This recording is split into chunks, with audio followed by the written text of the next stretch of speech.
Okay, so another book that I'd really like you to get interested in and read is Groosham Grange. This one's two books in one, so it's Groosham Grange and The Return to Groosham Grange, and it is on the Year 7 scheme of work, so you might have read it or you might have been halfway through it, unfortunately. So I'm just going to read you the opening. So, expelled. It was dinner time. At 3, we're not amused. Mr. and Mrs. Elliot were sitting at the dinner table with their only son, David. The meal that night had begun with a large plate of raw cabbage with cheese sauce because Mr. and Mrs. Elliot never ate meat. The atmosphere in the room was distinctly chilly.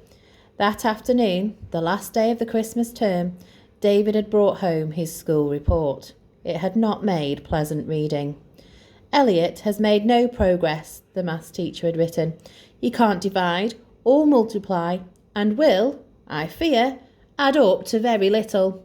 Woodwork, the carpentry teacher had written. I wish he would work. If he stayed awake in class, it would be a miracle, the religion teacher had complained. Very poor form, the form master had concluded. He'll never get ahead, the headmaster agreed. Mr. Elliot had read all of these comments with growing anger. First, his face had gone red.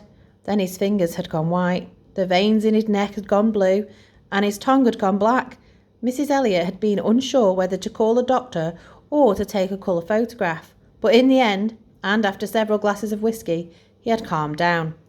When I was a boy, he moaned, if my reports weren't first class, my father would lock me in a cupboard for a week without food. Once, he chained me behind the car and drove up the M1, and that was only because I came second equal in Latin.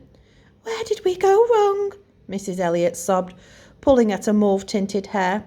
What will the neighbours say if they find out? They'll laugh at me. I'm ruined. My father would have killed me if I had had a report like this, Mr. Elliot continued. He'd have tied me down to the railway line and waited for the 11:05 from... 11:05 from Charing Cross. We could always pretend we didn't have a son, Mrs. Elliot wailed. We could say he's got a rare disease. We could say he fell off a cliff. As you will have gathered from all of this, Mr. and Mrs. Elliot were not the best sort of parents you could have hoped to have. Edward Elliot was a small, fat, bald man with a bristling moustache and a wart on his neck. He was the head of a bank in the city of London. Eileen Elliot was a foot taller than him, very thin, with porcelain teeth and false eyelashes. The Elliots had been married for 29 years and had 7 children. David's 6 elder sisters had all left home. 3 of them had married.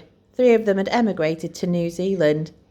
David had been sitting on the far end of the polished walnut table, eating a polished walnut, which was all he had been given. He was short for his age and also rather thin. This was probably a result of being brought up on a vegetarian diet without really liking vegetables. He had brown hair, greeny blue eyes, and freckles. David would have described himself as small and ugly. Girls found him cute, which in his mind was even worse. For the last half hour, his parents had been talking as if he wasn't there, but his mother served up the main course, leek and asparagus pie with grated carrot gravy. His father turned and stared at him with a twitching eye. David, he said, your mother and I have discussed your report and we are not pleased. I'm going to leave it there for you guys.